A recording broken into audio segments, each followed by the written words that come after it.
I stepped on the gas. She never looked up. I just wanted to make her stop. I didn't think about the consequences.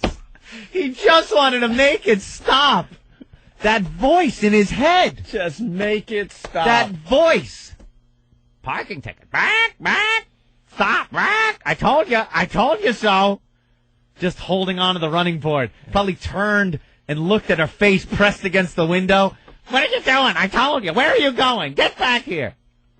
I stepped on the gas. She never looked up. I just wanted to make her stop. I didn't think about the consequences. I heard a thud. Then I thought I heard her scream. I didn't stop right away. I stopped when it came to me that I hit her. I kept thinking, oh my God, I just killed my wife. He said he returned to the house. And what did he do afterwards, Opie? Did he call 911? Did he check on her? Did he freak out? He went to sleep. He finally could sleep. It was finally quiet. First night of peaceful sleep. And I'll tell you Wait, she's like just dead in the driveway? She's dead in the driveway. And he's like... He's snoozing away.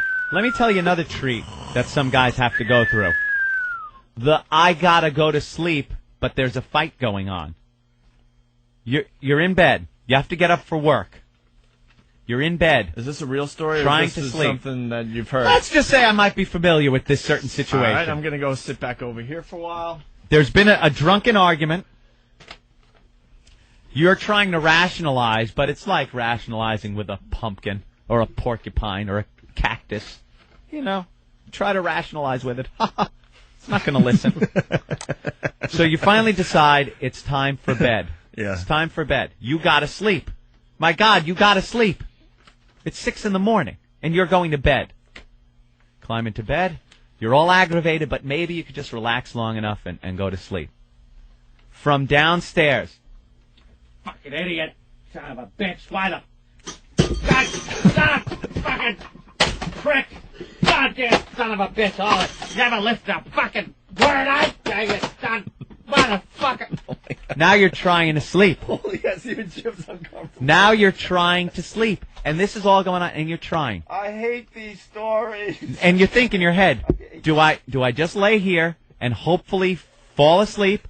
Or it's a fine line. Do I wake up and continue this argument that now will put it into hyperdrive? Can I throw something else into this mix? Yes. When that's going on and you're upstairs, part of you's got to be thinking, she might stab me. Yeah, there were some times you would serious. actually think something might happen. Yeah, all kinds of thoughts go through your head. But you know the best thing is to stay in bed and try to go to sleep. Because you've tried them all before. You tried all that. You get up and continue trying to rationalize. It just goes on and on. It doesn't end. And then, when you finally do sleep, and she sleeps and everyone wakes up, it never happened. Hey, how you doing? Morning! Morning! Morning! You're living with, what's her name from Misery. And then, Kathy Bates. Yeah, Kathy Bates. A young version of Kathy Bates. Morning! Morning! And you're like, you. And you're like, where's Opie? Beat the horn, Opie, please. Honk, honk. Oh, I gotta go. It's time for work. You know I was your savior, Why right? are you leaving at 8 a.m.? You haven't acknowledged lately that I was your What? savior. What? You just haven't acknowledged it lately. I want to hear it today. I'd have probably left sooner if it wasn't for you and Sandy. I was your savior. I'm not going to say that. You were my savior as far as work goes. Get me this kick-ass job in radio. But I brought fun back into your life.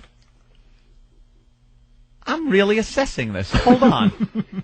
You gave me the cool job in radio. No, just the opportunity, and and the rest is having nothing is to do history. with any relationships I've been in.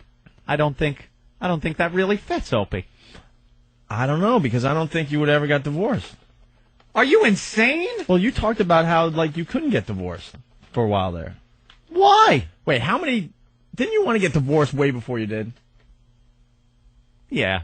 That's what I'm saying. And I didn't because I had a kick-ass job in radio. I don't get it. Well, it was just kind of a good distraction. Well, that's what I mean. I was your savior. Or my curse, if you think of it that way. I would have been out of it, perhaps, earlier. It was a good distraction. I was having a good time away from the house. Well, that's what I mean by the savior part. I gave you a nice distraction. Because it's your blood on your hands and on your feet, Stigmata, my savior. This is what the point I'm getting at is that I think I know you well enough to know that you realized early on that you weren't in the greatest relationship, right? Yeah. But you also had a shitty job. So you had a shitty job, then you had this going on at home. Yeah. But then you got into radio, so at least it gave you fun, and a distraction. I think I'd have walked away from the entire situation earlier. The job, the woman, everything. If I was still in that crappy job. Okay. I think it would have really. Who knows? So what happened to the Blakesleys? By the way, can I say that Robert Blake's wife's last name was Blakely? Ooh. How coincidental is that? None whatsoever. Not funny or interesting either. As I said it, that's good job, flow stopper. An autopsy report ruled Christine Blakesley ruled her death a homicide, saying she died of blunt force chest trauma. Oh man! Oh, hit her right in the chest with a bumper. Not only did he hit her, he hit her. He's like, if I'm going to do this, I'm going to make it look good. He went to the house, went to sleep, told police he woke up, checked the driveway, saw his wife was still there, and called 911. I didn't want to face what happened, he said. I was hoping it was all a bad dream. Yeah, 29-year bad dream. She jumped on the running board. She's bitching about a ticket. You fucking bitch. When he realized he'd killed his wife, he tried to commit suicide by drinking and taking Tylenol. What's that going to do? In his second version, he told police he woke up early in the morning, heard a car braking, then a thud, looked out a window and saw a light-colored car driving away. Blakeslee told police he returned to bed and noticed that his wife was gone, said he found her dead in the driveway. How are you going to say that when there's a dent in your car because you hit your wife? Her hair is in your bumper. What a foolish thing. At least say you saw a light-colored car with a black guy in it driving away. Oh, it wasn't in Boston. Okay. It was in Connecticut. I am sorry. I didn't want to kill her. I just wanted her to stop. That's what it says. Ladies, do some thinking. Are you a nag? Are you ragging your husband? Are you constantly just pecking away at his head? But in the beginning, it's just not like that. But something happens slowly but surely, and then you wake up one day and realize, oh, my God, I'm in a nightmare. Opie, sometimes you can find the right person you get along with, you can chat with, and it's wonderful. But when you're in a situation, you're in a relationship like that, you got to get out. You got to run, because it's going to end up, she will either kill you through the nagging, or you will see her in the headlights, on her knees, hands in front of her. And you know what choice you'll make? The little skinny pedal on the right. All right, we haven't played this in a couple days. I mean, we're not going to break, though. I just want to play this really fast. Oh, I love this. She spilled my coffee. I'm sorry, sir. You fucking bitch. I'll bring a little coffee. How do you like this? Oh, that's great. You wouldn't get away with it here. But you should. You shouldn't get away with it at home. She spilled my coffee. The little laugh is the greatest. The little chuckle, because he knows what's coming.